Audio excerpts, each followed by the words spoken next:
After unpacking, everyone went into the uncle's cosy study. The entire wall of the room was covered with shelves on which books of various sizes and genres were stacked. Jack smiled at the sight of it all. Chris noticed his smile and just grinned, knowing what his brother was probably thinking. To the left of the bookcase was a beautiful fireplace surrounded by white stone and ready with wood to use. The room was dominated by a massive wooden coffee table and two large leather sofas placed opposite of each other, where everyone could comfortably be seated. Jessie wasn't listening to what the adults were saying. She knew they were just exchanging pleasantries, what she called talking about nothing. She started to look around the study because she liked it so much. She definitely wanted a room like this where she could write novels when she was older. She'd put her computer desk and a big vase of fresh flowers under the window there. She'd also put picture frames of her family on her desk so she'd be surrounded by the ones she loved the most. Her thoughts were interrupted by the sudden slamming of the door as her uncle's housekeeper entered the room. "I told Susan to bring us tea and biscuits," Philip stated. Susan Leach was dressed in a dark green dress, partially covered by a white apron. She had a full figure and her plump face looked very pleasant.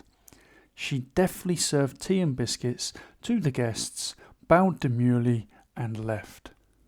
"What do we have here?" Patrick noticed movement at the table. Suddenly, a black and white cat appeared. "What's her name?" Evelyn asked her uncle. "That's Cuddly. She's finally ventured back home," replied Philip, and took the cat on his lap. "I hope you feel at home here and have everything you need." "Yes, we feel at home here," Evelyn interrupted before her brother could reply. Evelyn was afraid Patrick would say something inappropriate. Patrick thought that Evelyn was trying to be tactful as always. It was no wonder that her calm nature and logical thinking made her an excellent lawyer. She had a way of being completely free of all emotion and bias, a quality Patrick admired about her. So he decided it would be best to keep quiet for now and wait to see where the conversation between her and Philip went. "I'm very glad to hear that. I was hoping the rooms would suit you," Uncle replied. "So many years have passed, so many years," he went on, but he did not finish the sentence, for he had taken his cup of tea from the table. The others tried not to make too much noise as they took the biscuits on the prepared plates. Johnny poured a second spoonful of sugar into his tea, earning a disapproving look from his mother. Fortunately, he knew he could get away with it in front of the others. Jessie, for her part, didn't sweeten her tea and listened intently so as not to miss what her uncle had to say. "Evelyn and Patrick, I only have you two left in this world. My wife died 5 years ago, and unfortunately, we had no children. Andy isn't alive either. Poor guy died a few months ago. I was with him to the very end," Uncle continued, after a small pause. "Andy?" asked Evelyn quietly. "My poor cousin. He was like a brother to me. We were so close. We were each other's support and companions in old age." "Yes, I remember him. I think he was in the Navy," Patrick finally spoke up. "Good memory, Patrick. He loved his job more than anything," Uncle added. "We didn't know you were left alone. I wish we had met a long time ago," Evelyn replied guiltily, her eyes downcast, a blush spreading across over her cheeks. "It's all right, my dear. If your mother was alive, everything would be very different. We were only children.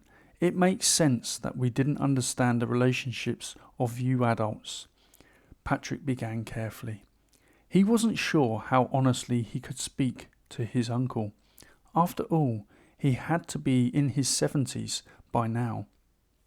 He wasn't sure of his age, and he didn't want to upset his uncle because he seemed all self-conscious as he kept wiping the sweat from his forehead. In spite of his misgivings, after a little pause, he did dare to speak his childhood impressions aloud.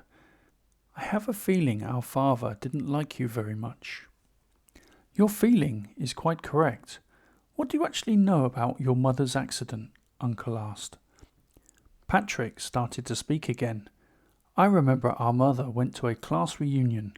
My father didn't want to let her go, but she finally got her way. That was the last time we saw her." From the very beginning, Johnny watched and listened carefully what the adults were saying.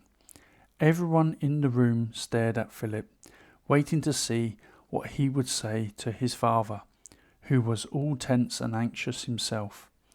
Johnny could sense the changing mood of both parents and knew he wasn't the only one with a strong heartbeat now. "There are many things that children's ears should not hear," replied the uncle, looking at Jessie and the boys. "You can be honest. We don't keep any secrets from the children. Evelyn, do you agree?" asked Patrick for permission. "I agree with you. We've lived in ignorance for so long. Everyone in this room has a right to know what happened to our mother," Evelyn replied. "All right, my dears. There is no need to go into too much detail. Your mother was not very happy in her marriage. She said she wanted a divorce. I have recently learned this information. Unfortunately, she was in a terrible car accident while returning home late one evening," Uncle added sadly. "That can't be true. Our mother loved our father." Patrick snapped at his uncle. His wife reacted almost immediately and soothed him and squeezed his thigh. Patrick immediately realized that Anna was trying to reassure him and paused. "Patrick, the truth is sometimes hard to accept," Uncle replied. Evelyn did not let her uncle's statement disturb her in the least. She switched on her years of legal experience and asked him a question as if she were cross-examining him in court. "That's really hard to believe. I don't want to undermine your words, but is there any impartial evidence that this was the case?" "I was afraid you wouldn't trust me. Believe me, it is difficult to talk about unpleasant things, especially when it concerns persons who are no longer alive and cannot defend themselves. Fortunately, there's one other person who might shed a little more light on the matter. I was expecting your reaction and invited him to dine with us. Now, if you'll excuse me, I will join you this evening with our guest." And with that, he slowly got up and left the study. "Evelyn, I think you have offended Philip," Tom spoke unexpectedly. "I guess you're right. I tried to put it as well as I could," said Evelyn apologetically, rising from the sofa. "Mum, can we go outside for a minute? We need some fresh air," Jessie asked. "Yes, that's a good idea. Chris, as the oldest, you're in charge of everyone. I don't have to lecture you on how to behave." Anna smiled at the children and let them go. Within moments, all the adults were alone in the study, and Patrick began to speak. "Our mother wanted to get a divorce? I've never heard a more absurd thing in my life. I know our parents had fights from time to time, but they were kind of petty arguments that are normal for any couple. Evelyn, what do you think of all of this?" "Of course I don't believe it. It never seemed to me that our mother was unhappy with our father. On the contrary, she was always cheerful, full of energy and making plans for the future. Do you remember how she used to write down in a little notebook the places she would like to visit with the whole family? I don't want to disappoint you, but the perception of young children can sometimes be idolized. I knew a family where the parents divorced one day. I was friends with their daughter. Her name was Lila Tuli. Lila took it the hardest of all the 3 children because she was the youngest. It took her an awful long time to get over it. Lila missed her father tremendously, Anna said. After his wife's comment, Patrick slowly began to doubt his own parents' relationship. The image of his beloved father and mother had shattered into 1,000 pieces, and he didn't know how to put it back together again. Usually, he could handle any situation, but now he didn't know what to make of it all.